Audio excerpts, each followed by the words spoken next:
I'm Doris Salcedo. I'm a Colombian sculptor. I came here to Sharjah to install my new work, commissioned by the Biennial.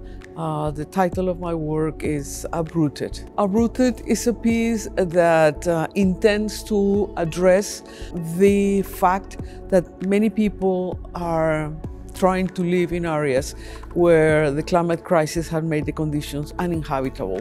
So these people are forced to move, are forced to live, to displace themselves.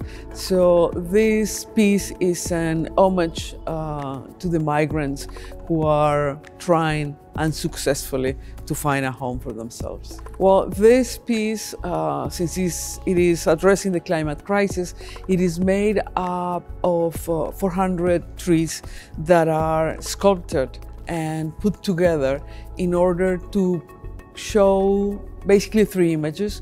One, the dead forest. Two, the succession of trees creates a wall, a barrier that is difficult or impossible to cross. And then finally, it forms a third image of a house that is an impossible house to inhabit. It is a house that is nomadic, that is full, that creates a radical outside. It is the very opposite of what a house should be. It is an outplace. The trees come from Colombia, because I made the piece in Colombia.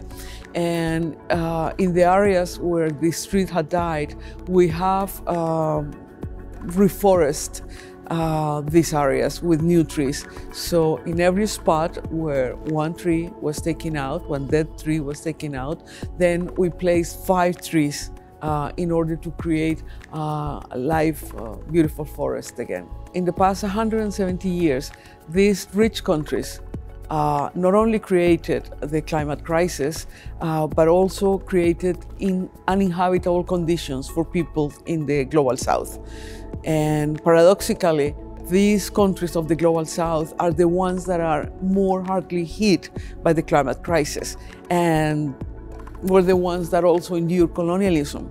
So thinking of the present condition always forces us to think of the past and of the responsibility that imperial colonial nations have, not only on the climate crisis, but the responsibility they have to receive the migrants that are arriving, that of course they are not receiving. It's called uprooted because a migrant is uprooted from his or her family, from the land, from the language, from the possibility of owning a house, from their own identity. So that's why uprooted is the word that really signifies the condition of the migrant.